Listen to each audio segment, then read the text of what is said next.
mukmin namanya, nggak kafah. Sekarang kamu sholat merasa butuh Allah, besoknya mah komplain, itu namanya belum kafah tuh. Bukan bapak harus semua ngerjain tuh, nggak bisa, kecuali yang fardu pasti bisa. Tapi kalau yang sunnah-sunnah tuh nggak bisa. Jadi Islam tuh ada yang maknanya syariat, ada yang maknanya hakikat, ada yang maknanya spiritual. Yang mana dulu? Ada yang maknanya maknawiyah. Kalau yang disebut maknawiyah berarti yang disebut taslim tuh apa? Taslim Islam, pasrah. Anda tuh kalau jadi seorang mukmin, pasrahnya yang utuh, jangan separoh-separoh. Kasus ini pasrah sama Allah, yang ono mah kagak. Yang begitu namanya nggak kafah kita. Yang begitu. Anda kalau jadi seorang muslim, taslimlah kepada Allah yang utuh. Jadi nggak ragu terhadap takdir Allah, nggak ragu terhadap pemberian Allah. Nah, kalau syariat ikutinnya pakai kaidah yang hadis. Wa ma amartukum bihi fa'tu minhu mas. Ada yang hafal nggak? Kalau tentang ngerjain taat pakai hadis bukan pakai ayat tadi. Pakai hadis. Bisakah kita ngerjain semua? Nabi sudah prediksi. Wa ma amartukum, apa yang aku perintah, fa'tu minhu, kerjakanlah, lakukanlah, mastata'tum, semampumu. Itu kata Nabi. Berarti kalau semampumu, belum, nggak ada yang bisa semua itu. Nabi juga itu kalau umatnya kayaknya sulit bisa semua. Kata Nabi, gua aja tahajud jarang, gua aja duha jarang-jarang. Nabi itu tahajud nggak tiap hari, Pak. Duha juga nggak tiap hari. Justru yang melanjutkan tiap hari itu malah sahabatnya. Abu Hurairah senang tahajud tiap hari, tiap malam. Abdullah bin Umar itu senang duha tiap hari. Makanya sering ditanya sama sahabat, lima fa'alta ma fa'ala Rasulullah. Kenapa kamu kerjakan yang Rasul nggak pernah praktekin itu tiap hari dikerjain? Apa jawabannya? Ya saya senang dengan sholat ini. Uhibbu hadhil ibadah. Saya senang sholat ini. Kalau ini dianggap bid'ah dan baru, apa jawaban beliau? Inilah bid'ah yang paling saya cintai. Meskipun Nabi nggak pernah praktekin duha tiap hari, saya yang praktekkan. Itu. Bisa, cuman nggak semua ibadah bisa digituin. Nah, jadi kalau ibadah kaitannya dengan hadis Nabi yang tadi tuh, wa ma amartukum bihi fa'tu minhu mastata'tum, apa yang aku perintah kerjakan semampumu. Kalau ayat yang tadi kaitannya bukan ngerjain syariat, tapi kaitannya Anda kalau muslim, iman Anda kepada Allah yang utuh. Jangan hari ini taslim, pasrah kepada Allah, besoknya rada berani sama Allah. Nah itu namanya belang-belang, bunglon yang begitu. Jadi muslimnya keluar dari makna muslim. Muslim itu artinya pasrah. Pasrahlah seutuhnya, jangan remang-remang. Nah itu. Terus yang apa tuh tadi saya lupa.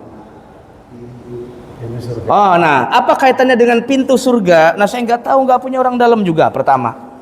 Yang kedua, pintu surga kan ada 7. Itu kan karena tingkatan orang berbeda-beda. Ada orang yang awam. Pintunya pintu awam, enak aja pintu yang atas. Emang gak sungkan ketemu guru di surga? Enak aja. Saya kasih tahu, Bapak kalau masuk surga jangan bareng guru, nanti sungkan ngopi, sungkan gak enak. Udah sesuai level kita aja deh. Jadi surga tuh ada levelnya, Pak. Ada yang kelas bawah, ada yang kelas umum gitu, sama kayak Bapak nonton bola di GBK. Begitu. Ada surga yang kelasnya kelas biasa menengah, kayak hotel bintang 3 apa 4 kira-kira begitu. Ada hotel yang bintang 5, ada yang VIP, ada yang PPIP, ada yang eksekutif, ada banyak lah. Nah kalau Nabi dan Rasul tuh yang paling atas, a'la illiyin, paling atas, nggak mungkin bareng kita, nggak mungkin. Kita siapa? Nah kemudian level keduanya siapa nih? Level keduanya bisa para aulia Allah, level bawahnya para ulama yang mengamalkan ilmunya, para orang soleh, para pembaca Al-Quran, para ini segala. Nah itu simbol aja sebetulnya. Pintu 7 itu bukan benar-benar 7, bukan benar-benar pintunya betul. Emang Bapak bayanginnya bagaimana? Pintu begini kali ada 7. Ya Allah, Bapak kesana juga belum, udah mikir ke situ-situ. Emang ada bocoran kali? Itu eskatologi, Pak. Eskatologi itu hari akhir sam'iyat. Yang kita ini kudu iman, tapi faktanya bagaimana? Nggak ngerti. Tapi paling tidak kita bisa pakai penjelasan ulama yang disebut dengan pintu 7 pintu itu, neraka dan surga. Ya, Itu namanya kelas-kelasnya. Bukan dalam arti pintu yang begini atau yang smart. Tinggal begini dong, tak. Wah, kagak begitu, enggak. Itu makomnya masing-masing. Jadi ada derajatnya masing-masing. Nah, yang paling tinggi kata para ulama itu Firdaus paling tinggi. Apakah Firdaus itu yang buat numbuhin rambut apa? Bukan ya. Itu Firdaus bukan ya? Apa Firdaus itu yang begitu? Bukan. Kata ulama, Firdaus itu bukan beneran surga, sebetulnya bukan. Firdaus itu sebutan surga paling tinggi level doang. Cuman bagaimana nggak ngerti ulama juga. Jadi Firdaus itu dalam bahasa Arab artinya tempat yang banyak pohon-pohon hijau tuh begitu. Itu namanya Firdaus tuh. Terus kemudian ada bukit-bukit tuh begitu. Kayaknya kalau orang Indonesia begitu nggak tertarik ya. Karena sering lihat puncak sih. Biasanya yang tertarik begitu orang Arab karena tanah mulu. Yang begitu orang kayak kita makanya nggak tertarik sih. Ya nanti dikasih sama Allah yang beda lah settingannya, nggak kayak di Indonesia gitu. Lebih indah lagi. Lagi Bapak ngapain mikirin begitu-begitu. Udah amal aja yang banyak. Begitu. Pokoknya yang disebut dengan surga 7 itu beda kelas. Kelas awam, kelas khosoh, kelas anbiya, kelas mursalin, itu aja perbedaannya. Bukan perbedaan nanti yang masuk ini memang ada disebutin, ini neraka sakor, ini babur royan, ini babud duha, ada sebutannya begitu, ada sebutan-sebutannya. Ya, kalau kita mau nafsirin namanya nafsir kan bisa aja. Mungkin nih pintunya awalnya masuk truk orang awam, nah di dalamnya ada pintu-pintu lagi, bingung dah tuh Bapak masuk yang mana tuh. Ini yang kelasnya orang suka duha, ini yang kelasnya orang suka witir, ini yang kelasnya orang. Nah nanti di kelas-kelaskan itu sesuai dengan amalnya masing-masing. Tapi benar begitu apa enggak? Ngarang sih saya itu. Lah saya tahu juga kagak, pernah ke sono juga enggak. Yang jelas disebutin benar pintunya 7, tapi bukan pintu begini.